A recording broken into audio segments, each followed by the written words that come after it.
صلی علی رسول کریم. یہ صحیح بخاری شریف جلد اول کا آغاز ہونے والا ہے.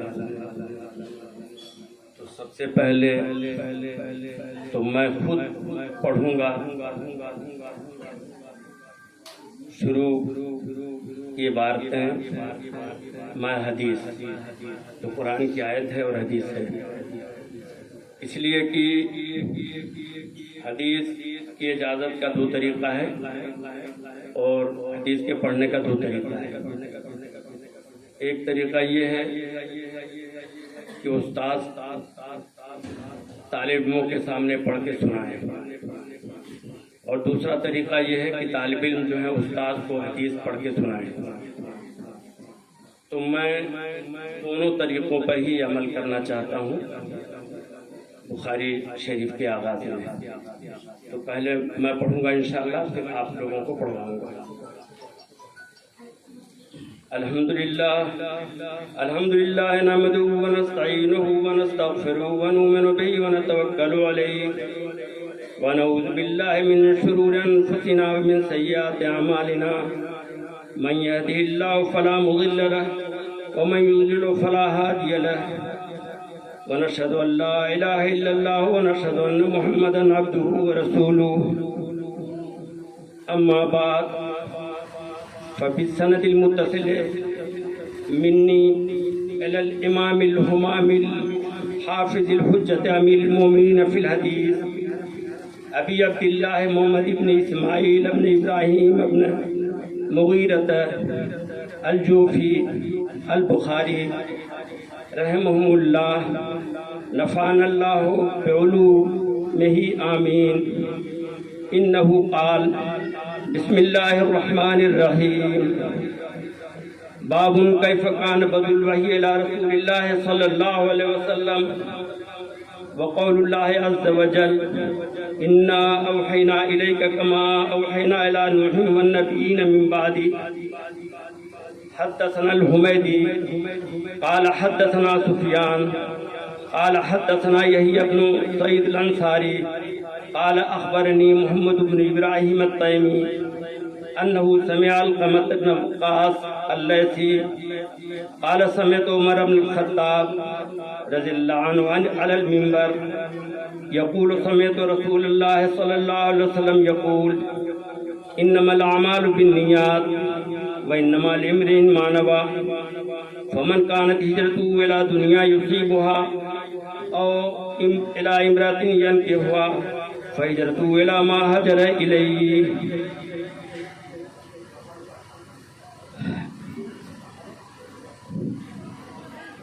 اب آپ لوگ کو شروع کرا رہا ہوں،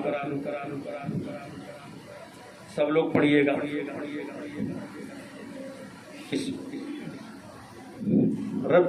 بسم اللہ الرحمن الرحیم. رب یسر ولا تعسر وتمم بالخیر. رب یسر ولا تعسر وتمم بالخیر. رب یسر ولا تعسر وتمم بالخیر. بسم اللہ الرحمن الرحیم. باب کیف کان باب کیف کان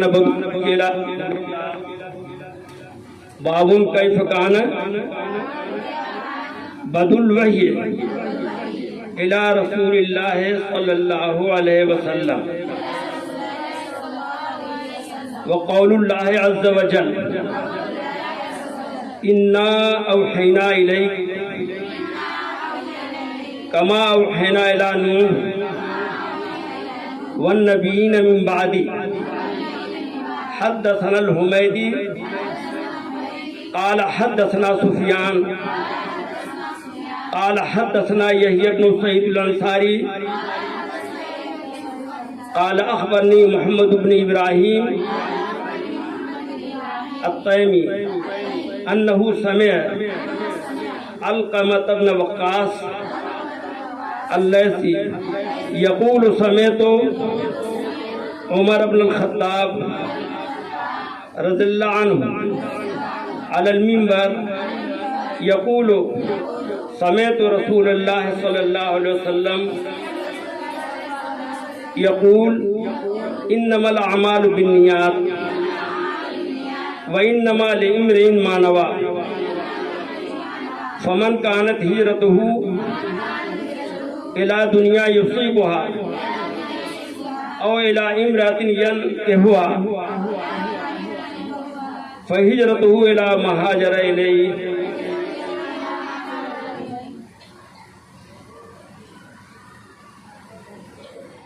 محترم حضرات اساتذہ کرام و معلمات اعظام اور حاضرین مجلس، علماء کرام، بزرگان محترم، عزیز نوجوانوں اور بچوں اور عزیز طالبات،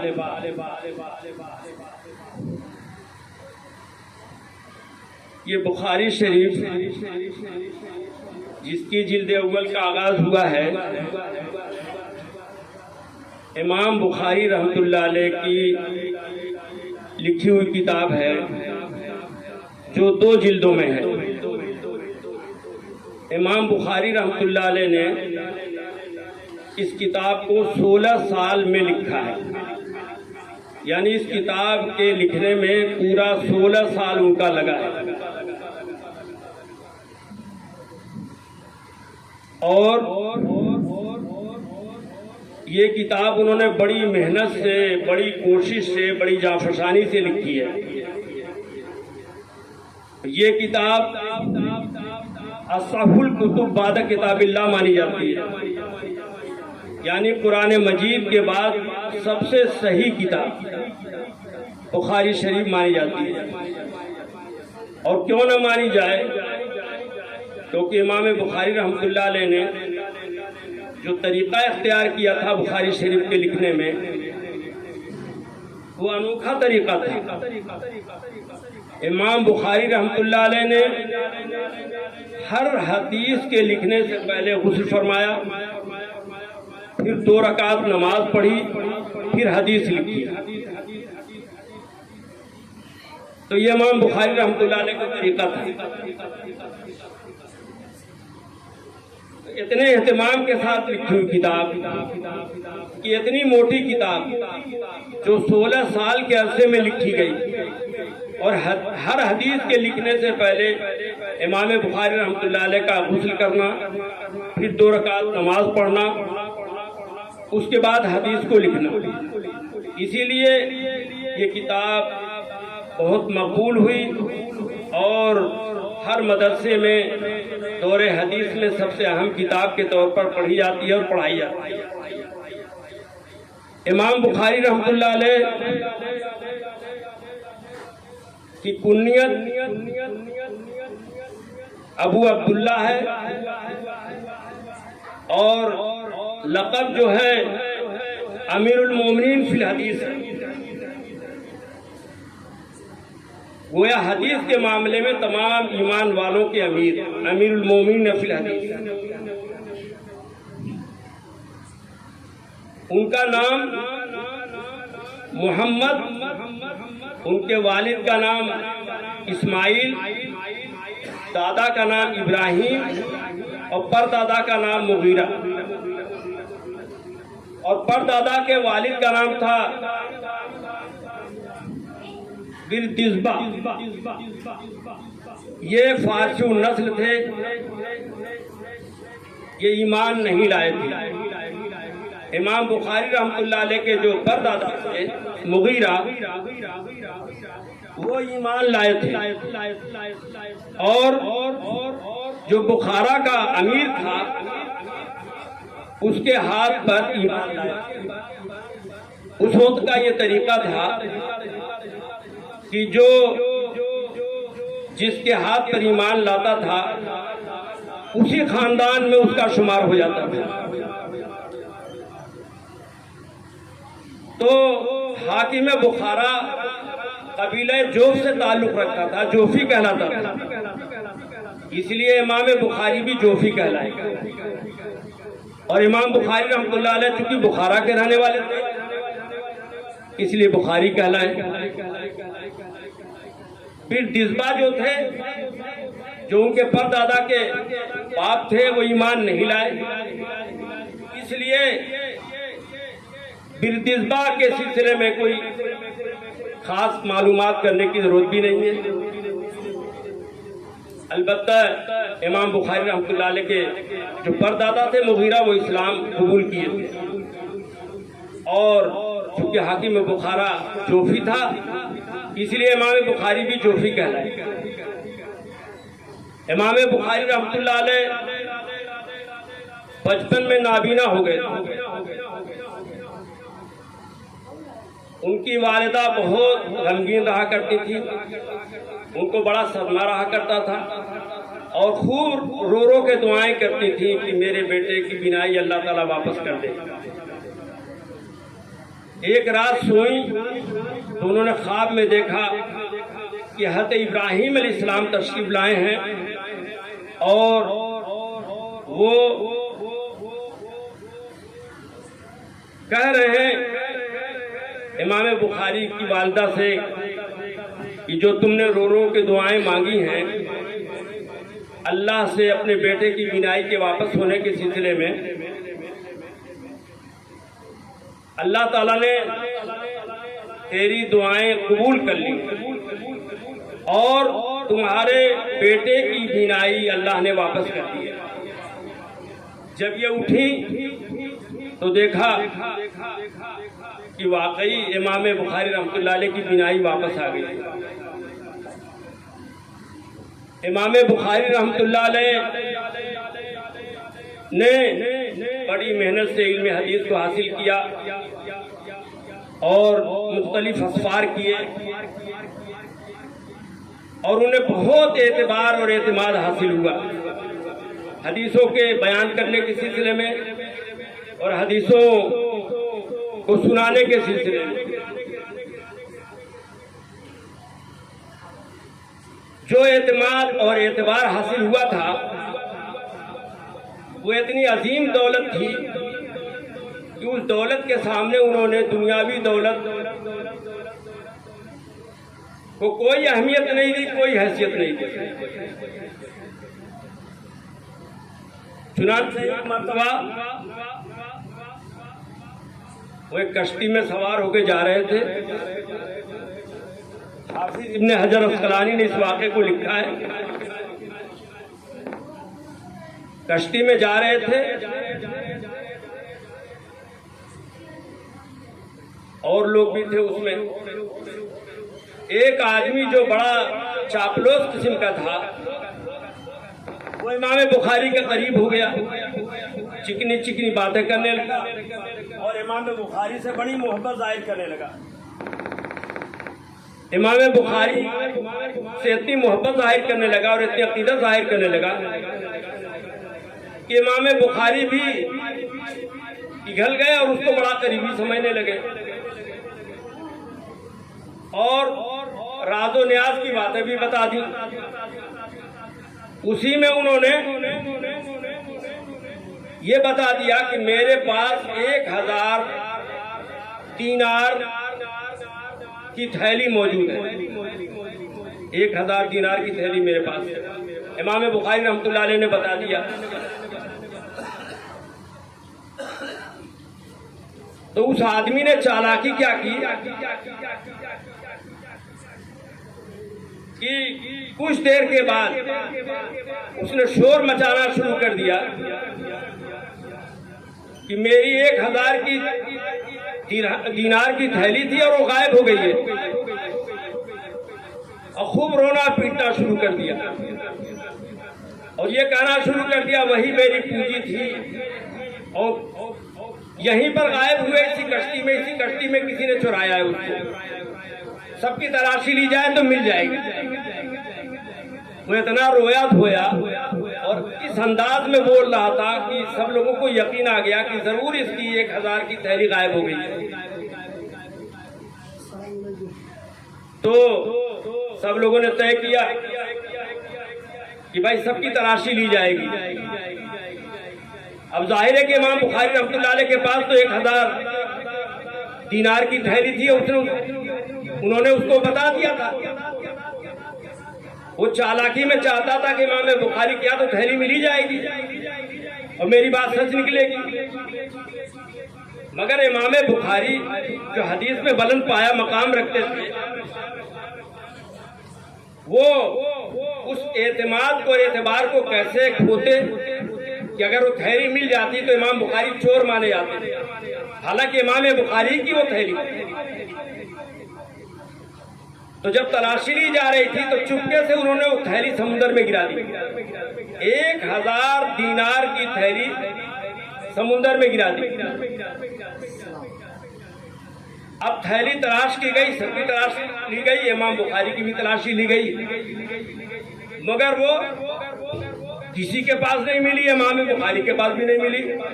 اور وہ جو شاطر آدمی منتظر تھا کہ امام بخاری کے بعد تو تھیلی ملی جائے گی، لیکن جب امام بخاری کی بھی تلاشی لی گئی اور نہیں ملی تو چپ چاپ بیٹھ گئے. جب کشتی کنارے لگی اور سب لوگ اتر گئے تو امام بخاری بھی اتر گئے اور وہ آدمی بھی اتر گیا. پھر آ کے امام بخاری سے چپکے سے پوچھتا ہے کہ آپ کے پاس تو 1000 دینار کی تھیلی تھی نا، وہ کیا ہو گئی؟ کہا میں نے سمندر میں پھینک دی. کہا آپ نے 1000 کی تھیلی سمندر میں پھینک دی؟ تو امام بخاری رحمۃ اللہ علیہ نے فرمایا کہ میں نے حدیث کے سیکھنے میں، حدیث کے پڑھنے میں اور پڑھانے میں جو اعتبار اور اعتماد حاصل کیا ہے، میں 1000 دینار تھیلی کے بدلے اس کو کھونا نہیں چاہتا. میں دنیا کا نقصان گوارا کر سکتا ہوں مگر جو میرا اعتبار اور اعتماد ہے اس کو کھونا نہیں چاہتا. تو امام بخاری رحمۃ اللہ علیہ کا معاملہ یہ تھا، اتنا انہوں نے اپنے کو سنبھال کے رکھا تھا اور بچا کے رکھا تھا. امام بخاری رحمۃ اللہ علیہ کی ولادت 13 شوال 194 ہجری میں جمعے کے دن بخارا میں ہوئی اور وفات 256 ہجری میں ہوئی، 62 سال میں 12 دن کم. امام بخاری کے اساتذہ 80,000 اور تلامذہ جو ہیں شارحین 90,000، جن میں بڑے بڑے محدثین ہیں جیسے امام مسلم ہیں، امام ترمذی ہیں، امام نسائی ہیں. یہ لوگ تلامذہ میں شامل ہیں. امام بخاری رحمۃ اللہ علیہ کو 6 لاکھ حدیثیں یاد تھی. میں سند و متن کے 6 لاکھ حدیثیں یاد کی اور اس سے انہوں نے اختصار کر کے بخاری شریف کو مرتب کیا اور لکھا. بخاری شریف میں کل حدیثیں جو سند کے ساتھ ہیں وہ 7,397 ہیں اور تعلیقات جو ہیں 1341 ہیں اور مطابعات جو ہیں 344 اور 9,082 کل مجموعہ ہے. ہر طرح کی احادیث کا سند کے ساتھ، تعلیقات کے ساتھ اور مطابعات کے ساتھ. اصل میں جو اتنی حدیثیں جو محدثین کو یاد ہوا کرتی تھی، تو پہلے زمانے میں ایک معاملہ تھا کہ اگر ایک حدیث کا راوی بدل جائے اور سند بدل جائے تو حدیث کا اگر متن وہی رہ جائے اور راوی بدل جائے تو وہ کئی حدیث کہلاتی ہے. فرض کر لیجئے کہ ایک حدیث کی 5 سندیں ہو گئی، متن ایک ہے اور حدیث کی 5 سندیں ہیں تو 5 حدیث کہلاتی ہیں. چنانچہ ابھی آپ کے سامنے جو حدیث پڑھی گئی ہے جس کے پہلے راوی امام بخاری کے بعد حمیدی ہیں اور حضرت عمر ابن خطاب رضی اللہ تعالیٰ عنہ آخری راوی ہیں، جو انما الاعمال بالنیات کی حدیث ہے. اس میں دیکھیے حمیدی کے بعد نام آتا ہے سفیان ابن عیینہ کا ان کے بعد نام آتا ہے یحییٰ ابن سعید انصاری کا۔ یحییٰ ابن سعید انصاری سے 500 راویوں نے اس حدیث کو نقل کیا ہے۔ شارحین بتاتے ہیں کہ یحییٰ ابن سعید انصاری سے 500 راویوں نے اس حدیث کو نقل کیا ہے، تو یہ 500 حدیث مانی جاتی ہے۔ راوی کے اعتبار سے اور سند کے بدل جانے سے یہ حدیث 500 مانی جاتی ہے، جبکہ متن ایک ہے۔ تو پہلے زمانے میں حدیثوں کی کثرت کی وجہ یہ تھی کہ سند کے بدل جانے سے گویا یہ مانا جاتا تھا کہ حدیث بھی بدل گئی۔ امام بخاری رحمۃ اللہ علیہ کی جو بخاری ہے یہ جامع بھی کہلاتی ہے اور صحیح بھی کہلاتی ہے۔ امام بخاری کی بخاری شریف کا کیا نام ہے؟ ہم تو اختصار میں بول دیتے ہیں بخاری شریف، لیکن اس کا پورا نام ہے الجامع الصحیح المسند المختصر من امور رسول اللہ صلی اللہ علیہ وسلم و سننہ و ایامہ۔ یہ پورا نام الجامع الصحیح المسند المختصر من امور رسول اللہ صلی اللہ علیہ وسلم و سننہ و ایامہ، یہ لمبا چوڑا نام ہے۔ جیسے آپ دور حدیث میں طالبات پڑھ رہی ہیں تو طحاوی شریف بھی پڑھیں گی۔ طحاوی شریف مختصر میں نام لے لیا جاتا ہے، جبکہ طحاوی کا بھی لمبا چوڑا نام ہے شرح معانی الآثار المختلفہ المرویہ عن رسول اللہ صلی اللہ علیہ وسلم فی الاحکام۔ یہ اتنا لمبا چوڑا نام ہے طحاوی شریف کا، لیکن اختصار کے ساتھ اس کو بول دیا جاتا ہے طحاوی شریف۔ ایسے بخاری کا بھی نام ہے الجامع الصحیح المسند المختصر من امور رسول اللہ صلی اللہ علیہ وسلم و سننہ و ایامہ، لیکن اختصار کے ساتھ اس کو بول دیتے ہیں بخاری شریف۔ اب جامع کسے کہتے ہیں؟ بخاری شریف کے نام میں پہلا لفظ ہے الجامع۔ جامع اس حدیث کی کتاب کو کہتے ہیں جس میں 8 طرح کے فنون لکھے گئے ہوں۔ 8 فنون: سیر، آداب، تفسیر، عقائد اور فتن، اشرار، احکام، مناقب۔ 8 علوم جس حدیث کی کتاب میں بیان کیے گئے ہوں وہ جامع کہلاتی ہے۔ سیر سے مراد ہے گویا جہاد کی احادیث، مغازی کی احادیث، غزوات کی اور جہاد کی احادیث اور اس سے متعلق احکام، وہ سیر کے تحت آئے۔ اور آداب کا مطلب یہ ہوتا ہے وہ اوصاف جس پر انسان کی تعریف کی جاتی ہے، اخلاق، اچھے اوصاف، صفات۔ اور تفسیر سے مراد ہے قرآن مجید کی آیتوں کی تفسیر۔ بخاری شریف کے اندر قرآن کی بہت سی آیتوں کی تفسیر بھی ہے۔ اور عقائد سے مراد جو ہم مسلمان ہونے کی حیثیت سے عقیدہ رکھتے ہیں، اس سلسلے میں سب سے پہلی کتاب جو ہے امام بخاری کی جلد اول میں کتاب الایمان ہے اور جلد ثانی میں کتاب التوحید ہے عقائد کے سلسلے میں۔ اور فتن یعنی قیامت کے آنے سے پہلے ایک دم قریب میں اور کچھ پہلے جو فتنے اٹھیں گے، جو مسلمانوں میں اور دوسرے مسلمانوں کے سلسلے میں فتنے پیدا ہوں گے، اور عرصہ حیات مسلمانوں پہ جو تنگ ہوگا اور مسلمان عقائد و اعمال کے اعتبار سے جو بگڑیں گے اور جو ان میں فتنے ظہور پذیر ہوں گے اور مسلمانوں کو نقصان پہنچانے کے لیے جو فتنے پیدا ہوں گے، ان فتنوں کا تذکرہ۔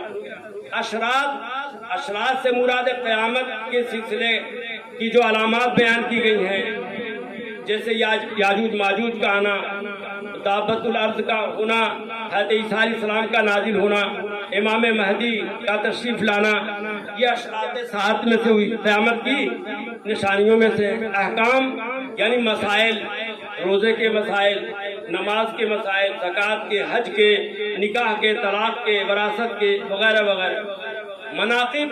مناقب سے مراد ہے فضائل، انبیاء کرام کے فضائل، رسول اللہ صلی اللہ علیہ وسلم کے صحابہ کے فضائل، یہ مناقب میں آتے ہیں۔ تو 8 علوم جامع میں بیان کیے جاتے ہیں. جامع کتاب جو حدیث کہلاتی ہے اس میں 8 علوم: سیر، آداب، تفسیر، عقائد، فتن، اشراط، احکام، مناقب.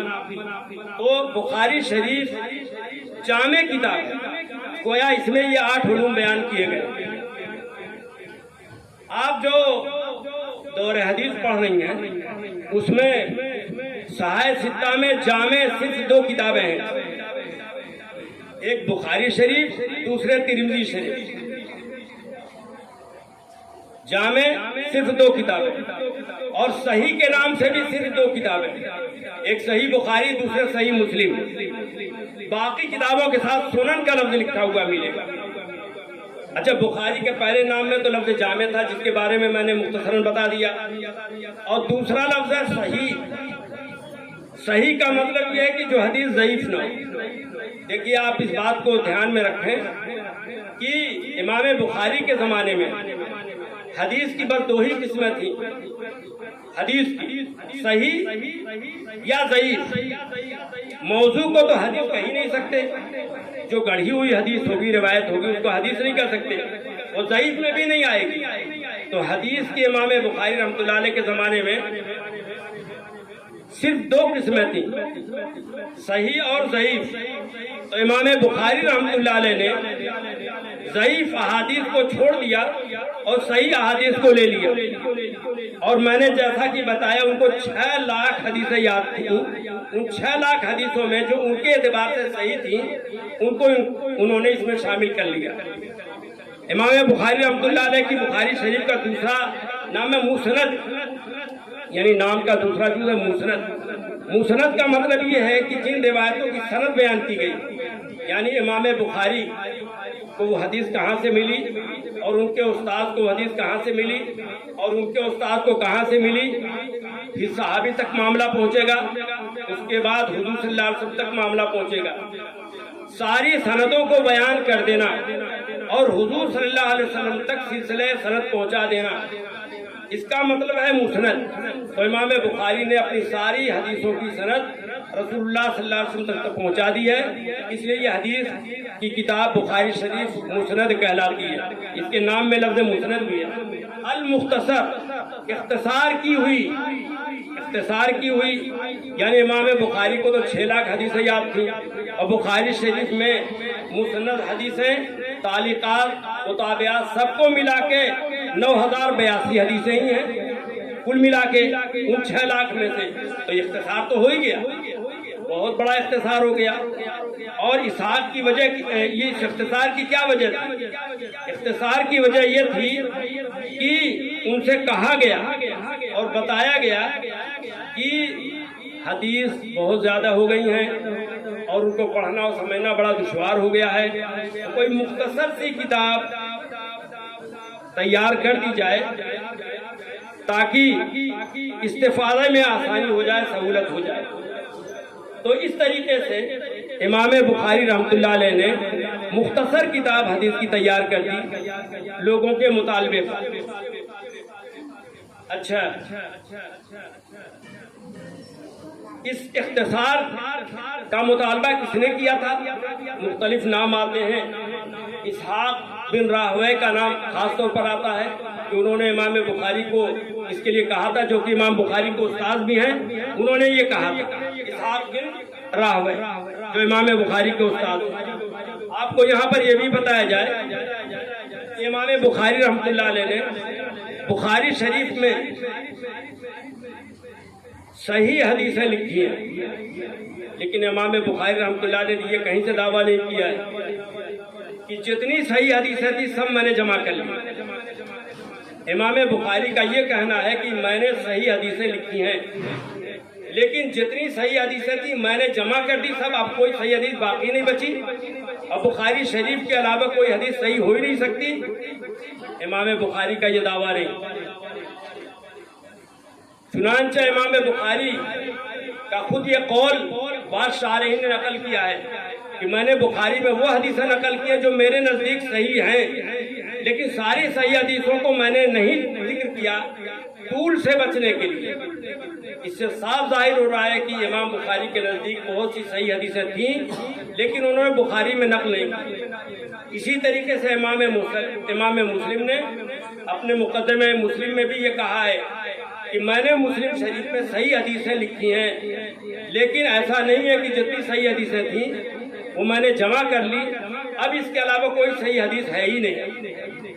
لہذا اگر کوئی یہ مطالبہ کرتا ہے کہ کسی دلیل کے لیے بخاری سے حدیث لاؤ، مسلم سے حدیث لاؤ، اور اگر کوئی بخاری میں نہ ملے اور حدیث مسلم میں نہ ملے تو یہ کوئی کہہ دے کہ جناب وہ صحیح نہیں جب بخاری میں نہیں اور مسلم میں نہیں، تو اس کا یہ کہنا غلط ہوگا، کیونکہ امام بخاری اور امام مسلم نے کہیں سے یہ دعویٰ نہیں کیا ہے کہ جتنی صحیح حدیثیں ہم نے بخاری مسلم میں جمع کر دی۔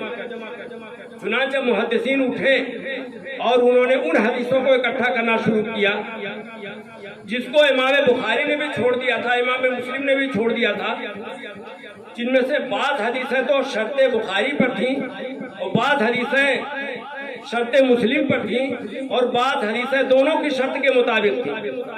اس طریقے کی کتابیں مرتب ہوئیں، جیسا کہ حاکم نیشاپوری نے المستدرک علی الصحیحین لکھی، اور بھی بہت سے لوگوں نے اس طرح کی کتابیں لکھی ہیں اور اس طریقے سے کتابیں مرتب کی ہیں۔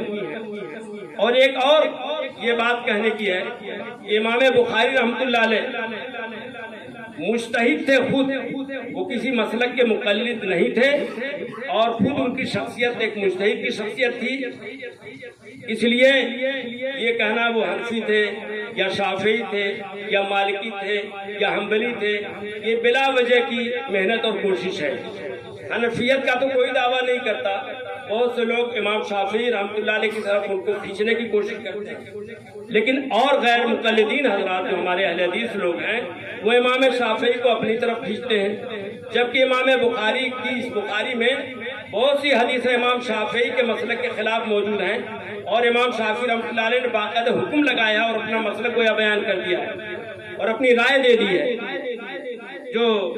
جو ان کا جو ترجمۃ الباب ہوتا ہے اس کے انداز سے، اسی طریقے سے امام بخاری رحمۃ اللہ علیہ نے جو اہل حدیث لوگ ہیں ان کے خلاف بھی بہت سی حدیثیں لکھی ہیں اور ان کے خلاف بھی جا رہی ہیں، اس لیے ان کو اپنی طرف کھینچنا بھی غلط ہے۔ میں مثال کے طور پر صرف ایک بات بتاتا ہوں، جیسے ہم لوگ دو ہاتھ سے مصافحہ کرتے ہیں اور اہل حدیث لوگ ایک ہاتھ سے مصافحے کو سنت کہتے ہیں، جبکہ امام بخاری نے جلد ثانی میں باب المصافحہ بکلتا یدین کا باب قائم کیا ہے کہ مصافحہ جو ہے دو ہاتھوں سے مسنون ہے۔ بہرحال بخاری شریف کی ایک بات اور بتانا چاہتا ہوں کہ بخاری شریف میں ثلاثیات ہیں 22 عدد۔ ثلاثیات وہ حدیثیں کہلاتی ہیں کہ جن میں امام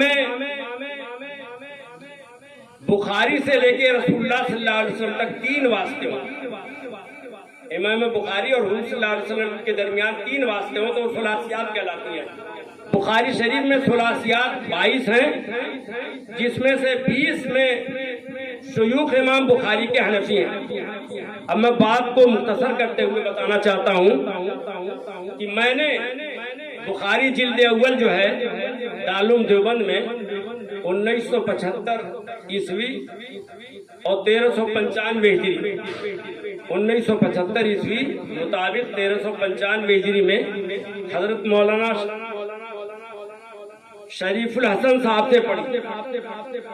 مولانا شریف الحسن صاحب سے میں نے بخاری پڑھی اور مولانا شریف الحسن صاحب نے بخاری پڑھی تھی حضرت شیخ الاسلام مولانا حسین صاحب مدنی رحمۃ اللہ علیہ سے، انہوں نے پڑھی تھی شیخ الہند مولانا محمود الحسن صاحب سے، انہوں نے پڑھی تھی حضرت مولانا محمد قاسم صاحب نانوتوی رحمۃ اللہ علیہ جو بانی دارالعلوم دیوبند ہیں، اور مولانا محمد قاسم صاحب نانوتوی رحمۃ اللہ علیہ نے پڑھی تھی شاہ عبد الغنی سے، شاہ عبد الغنی نے پڑھی تھی شاہ اسحاق سے، اور شاہ اسحاق نے پڑھی تھی شاہ عبد العزیز سے، اور شاہ عبد العزیز نے پڑھی تھی شاہ ولی اللہ محدث دہلوی رحمۃ اللہ علیہ سے، اور شاہ ولی اللہ محدث دہلوی رحمۃ اللہ علیہ نے شیخ ابو طاہر محمد ابن ابراہیم الکردی سے پڑھی تھی۔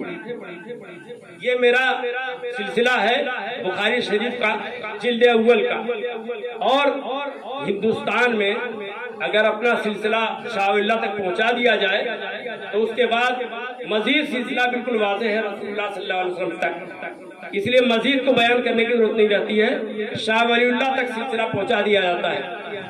اچھا، جلد ثانی میں نے پڑھی ہے حضرت مولانا مفتی محمود حسن صاحب سے، اور انہوں نے پڑھی حضرت شیخ الاسلام سے، اور شیخ الاسلام نے پڑھی شیخ الہند سے، اور شیخ الہند نے پڑھی حضرت مولانا محمد قاسم صاحب نانوتوی رحمۃ اللہ علیہ سے، اور میں نے ابھی بتا دیا کہ مولانا محمد قاسم نانوتوی رحمۃ اللہ علیہ نے پڑھی شاہ عبد الغنی سے، انہوں نے شاہ اسحاق سے، انہوں نے شاہ عبد العزیز سے، انہوں نے شاہ ولی اللہ مودودی دہلوی رحمۃ اللہ علیہ سے۔ ایک بات اور کہنا چاہتا ہوں کہ بخاری جلد اول جب ہم لوگ دیوبند میں پڑھ رہے تھے تو بخاری جلد اول کا تھوڑا سا حصہ حضرت مولانا قاری محمد طیب صاحب کے حوالے کیا گیا تھا، وہ حصہ وہی تھا جو ابھی آپ لوگوں نے خود بھی پڑھایا اور میں نے بھی آپ کے سامنے پڑھ کے سنایا ہے، باب بدل وحی والا۔ تو باب بدل وحی والا حصہ اس میں میرے استاد ہے قاری محمد طیب صاحب رحمۃ اللہ علیہ، جو اس وقت دارالعلوم دیوبند کے محتمم تھے، اور انہوں نے پڑھی تھی علامہ انور شاہ کشمیری سے، علامہ انور شاہ کشمیری نے پڑھا شیخ الہند سے، اور شیخ الہند نے پڑھا حضرت مولانا محمد قاسم نانوتوی سے، اور انہوں نے شاہ عبد الغنی سے، انہوں نے شاہ اسحاق سے، انہوں نے شاہ عبد العزیز سے، انہوں نے شاہ ولی اللہ مودودی دہلوی رحمۃ اللہ علیہ سے۔ اس کے ساتھ ساتھ یہ بھی بتانے کی ضرورت ہے کہ یہ جو سند بتائی جاتی ہے کہ میں نے فلاں سے پڑھی بخاری اور فلاں سے پڑھی بخاری، یہ سند صرف برکت اور تبرک کے طور پر بتائی جاتی ہے، یہ اصل سند بخاری کی نہیں، نہ یہ اصل سند بخاری کی ہے، نہ اس طرح کی اصل سند ترمذی کی ہے، نہ مسلم کی ہے، نہ ابو داؤد کی ہے، نہ نسائی کی ہے۔ یہ بات ذہن میں رہے، صرف برکت کے طور پر اور تبرک کے طور پر علماء کا نام، اپنے اساتذہ کا نام لے لیا جاتا ہے کہ ہم نے کس سے پڑھا اور انہوں نے کس سے پڑھا اور انہوں نے کس سے پڑھا۔ یہ اصل سند کسی بھی حدیث کی نہیں ہوتی، اصل سند حدیث کی وہی ہوتی ہے جو خود وہ محدث اپنی کتاب میں حدثنا یا اخبرنا کہہ کے لکھتے ہیں، وہ اصل سند ہوتی ہے۔ اور یہ جو سند جیسے ابھی میں نے بیان کر دی کہ میں نے بخاری جلد اول کا باب بدل قاری طیب صاحب سے پڑھا، اور بقیہ حصہ مولانا شریف حسن صاحب سے پڑھا جو اس وقت شیخ الحدیث سے دارالعلوم دیوبند کے، اور جلد ثانی مفتی محمود حسن صاحب سے جن کی فتاوی محمودیہ ہے ان سے میں نے پڑھا، یہ برکت و تبرک کے طور پر۔ اب تھوڑی سی بات اور کہنا چاہتا ہوں، وہ یہ کہ امام بخاری رحمۃ اللہ علیہ نے اپنی کتاب کا آغاز بسم اللہ الرحمن الرحیم سے کیا ہے، جبکہ حدیث میں آتا ہے کل امر ذی بال لم یبدأ بحمد اللہ فاختر فوقتا فاعظم او کما قال علیہ الصلوۃ والسلام، مختلف روایتیں ہیں۔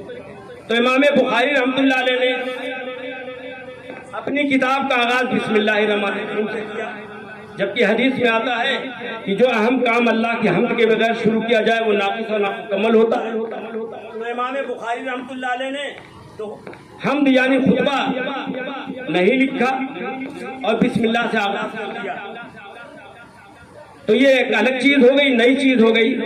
تو جواب یہ ہے کہ کئی جواب دیے گئے، مثلا ایک جواب یہ دیا گیا ہے کہ وہ حمد والی جو روایت ہے، بسم اللہ والی روایت تو امام بخاری کے نزدیک صحیح روایت ہے، اور حمد والی روایت جو ہے امام بخاری کی شرط پر مکمل نہیں، شرط بخاری پر وہ فٹ نہیں ہو رہی ہے، صحیح ثابت نہیں ہو رہی ہے۔ لیکن اسی میں یہ بھی جواب دیا گیا ہے کہ بسم اللہ الرحمن الرحیم میں خود حمد آ گئی، بسم اللہ سے اللہ کے نام سے شروع کیا گیا۔ حدیث میں یہ بھی آتا ہے کہ ہر اہم کام جو اللہ کے نام سے کیا جائے وہ ناقص و نامکمل ہوتا ہے، اور حمد کے بارے میں بھی ہے۔ تو بسم اللہ الرحمن الرحیم میں اللہ کا نام بھی آ گیا، اللہ کی حمد بھی آ گئی، بسم اللہ سے اللہ کے نام سے شروع کر دیا، اور رحمان اور رحیم اللہ کے نام۔ اس کے علاوہ ایک جواب یہ بھی دیا جاتا ہے کہ حدیث میں یہ تھوڑی کہا گیا ہے کہ بسم اللہ کے بعد الحمدللہ کو لکھا جائے، یعنی خطبے کو اور اللہ کے حمد کو لکھا جائے۔ کوئی زبانی بھی کہہ سکتا ہے، ہو سکتا ہے کہ امام بخاری نے زبانی خطبہ پڑھ دیا ہو اور اس کے بعد لکھا نہ ہو اور لکھنے میں خالی بسم اللہ لکھی۔ اس کے علاوہ یہ بھی جواب دیا جاتا ہے کہ امام بخاری رحمۃ اللہ علیہ نے قرآن کی اتباع کی ہے۔ جو قرآن کی سب سے پہلے سورہ نازل ہوئی اقرأ بسم ربک الذی خلق، اس میں جو ہے اللہ کی حمد نہیں آئی اور شروع کر دیا گیا۔ اسی طریقے سے حضور صلی اللہ علیہ وسلم کی سنت کی پیروی کی ہے۔ حضور صلی اللہ علیہ وسلم نے سن 7 ہجری میں جو بادشاہوں کو خطوط لکھے تھے وہ سارے خطوط صرف بسم اللہ سے شروع ہو گئے تھے۔ اس میں کہیں پر جو خطبہ جیسے الحمدللہ وغیرہ لکھا ہوا نہیں تھا۔ بہرحال امام بخاری نے اس وجہ سے بسم اللہ الرحمن الرحیم سے کتاب شروع کر دی۔ اس کے بعد بابن کیف کان بدء الوحی الی رسول اللہ صلی اللہ علیہ وسلم، اس میں بابن بھی ہے، بابو بھی ہے، باب بھی ہے، تینوں طرح سے پڑھنے کی اجازت دی گئی ہے۔ بابن یعنی ھذا بابن فی الحدیث یا ھذا بابن فی الوحی، یہ باب ہے حدیث میں یا یہ باب ہے وحی کے بیان میں، یا یہ بابو یہ مضاف ہے کیفے کی طرح، کیوں اس بات کا باب کہ رسول اللہ صلی اللہ علیہ وسلم کی جانب وحی کا آغاز کیسے ہوا تھا۔ اسی طریقے سے باب کو ساکن بھی پڑھا جاتا ہے، باب کو ساکن بھی پڑھا جاتا ہے اسماء اعداد کے اعتبار سے، جیسے واحد، اسنان وغیرہ وغیرہ ثلاث جو ساکن پڑھ دیے جاتے ہیں نا گنتی کے وقت، اسی طور پر باب کو ساکن بھی پڑھا گیا۔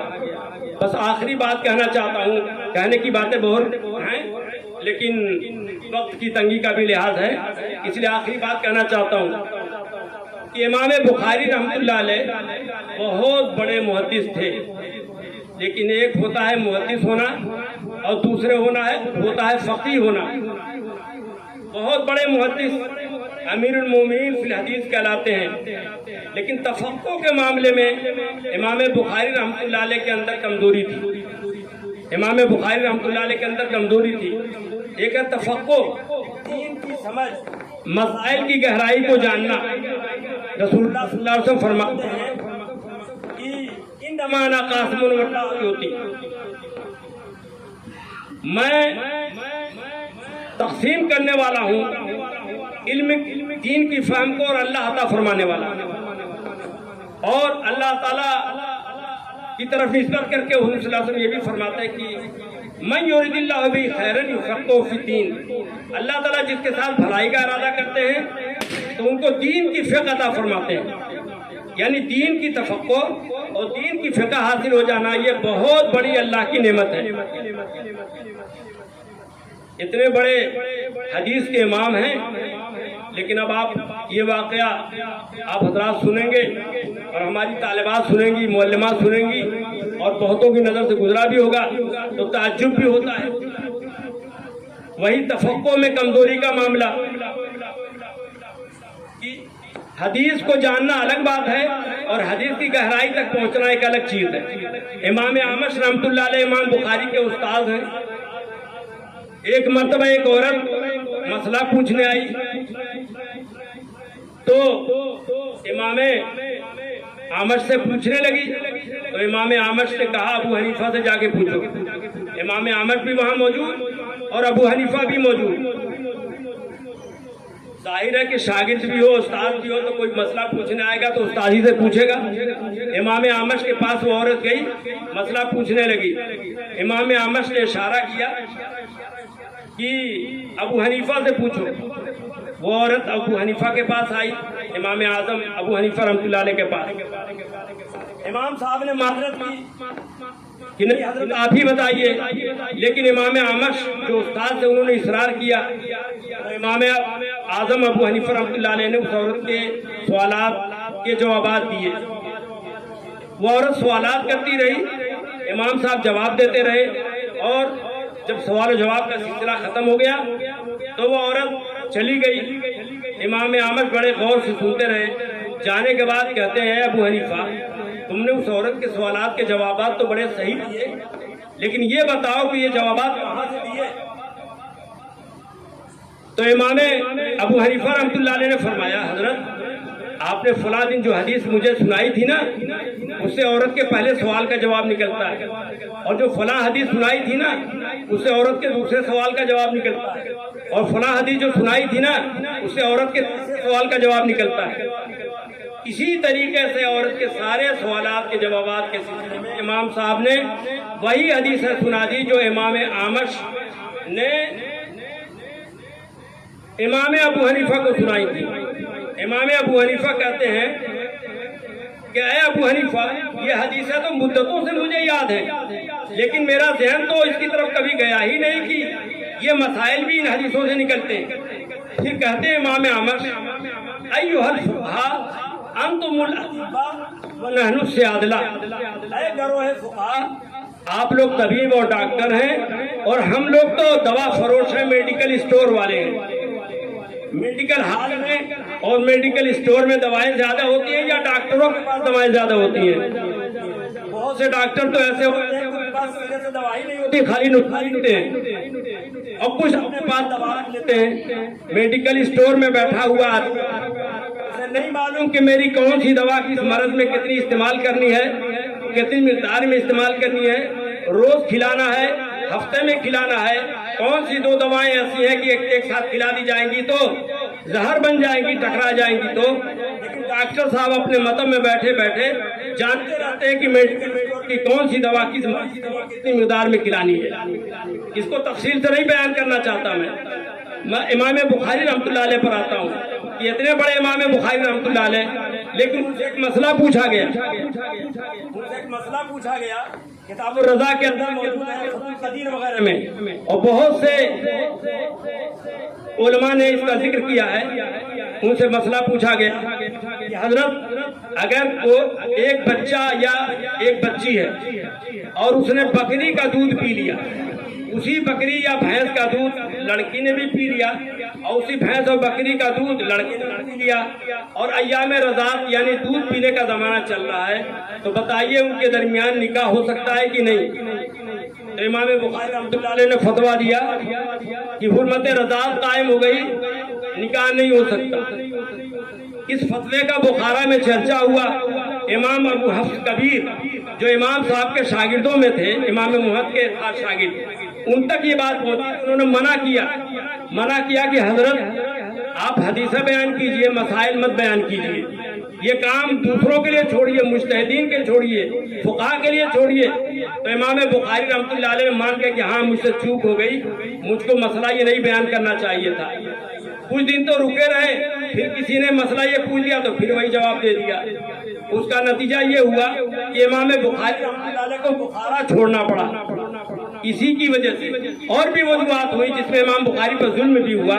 امام بخاری رحمۃ اللہ علیہ نے آخر میں بڑی مظلومانہ زندگی گزاری ہے۔ بہرحال عالموں کے ساتھ ایسے معاملات آتے ہیں، لیکن ان کا جو مقام و مرتبہ ہے حدیث کے اندر وہ اظہر من الشمس ہے، اسی لیے ان کو امیر المومنین کہا جاتا ہے، امیر المومنین حدیث، ان کو حجت، ان کو حافظ، سب کچھ کہا جاتا ہے۔ اللہ تبارک و تعالی ہم کو اس کتاب سے بھرپور استفادے کی توفیق عطا فرمائے اور ان کے بتائے ہوئے راستے پر چلائے۔ وآخر دعوانا الحمدللہ رب العالمین۔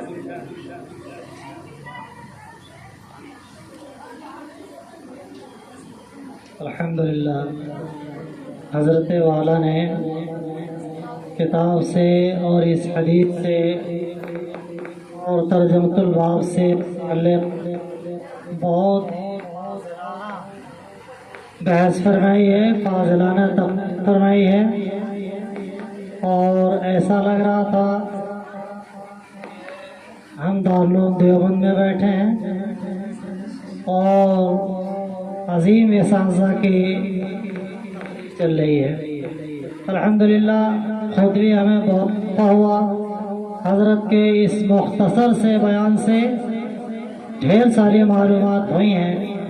اللہ تعالی حضرت کے سائے عاطفت کو تا دیر قائم فرمائے اور مزید علمی عروج کا مقام نصیب فرمائے۔ ہمیں تھوڑا سا اس مجلس کے اندر مزید